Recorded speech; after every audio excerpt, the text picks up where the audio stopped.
Hey guys, it's Nabil from Topaz. Hope you're doing well.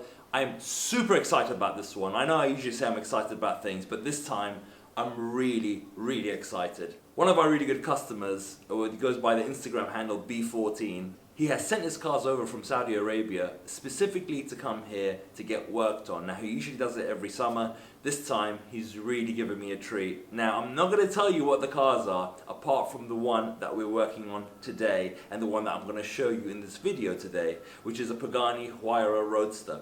Stunning color, really nice combination. We're going to be doing the full works to it, obviously paint correcting it, making sure it's absolutely perfect underneath, and then applying our paint protection film on top. Now the really cool thing about this is that in a week's time, next week, I'll be able to show you the second car he sent us, and then the third, the fourth, and the fifth. And then I'll show you what all of them look like together in our workshop. Now it's a really sort of cool moment, and I'm blessed to be able to receive these cars from customers all over the world who appreciate the work that we do and the effort that the team puts in. But yeah, this is going to be a really cool 5-episode series to show you what are these cars that B14 have sent us. Looking forward to it. So the car's now in the wash bay and it's right behind me. I mean, every time I look at this car, I think, oh my God, it looks fantastic, but it's going to look even better. So what we're going to do, we're going to go through the stages right now. We're going to decontaminate. So decontamination, two forms.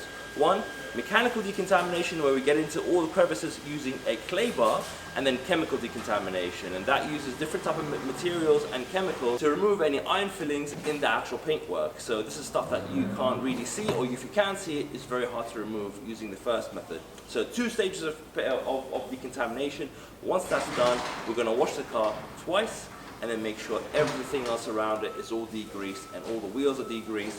Any parts of the engine that needs degreasing is all done. To be fair, it's a brand new car anyway, so it doesn't need much work, but the customer is one of our really good customers. Obviously, as I said, mentioned before, he wants it perfect. So we're gonna go through that, I'll show you that stage, and we're on to the next one after this.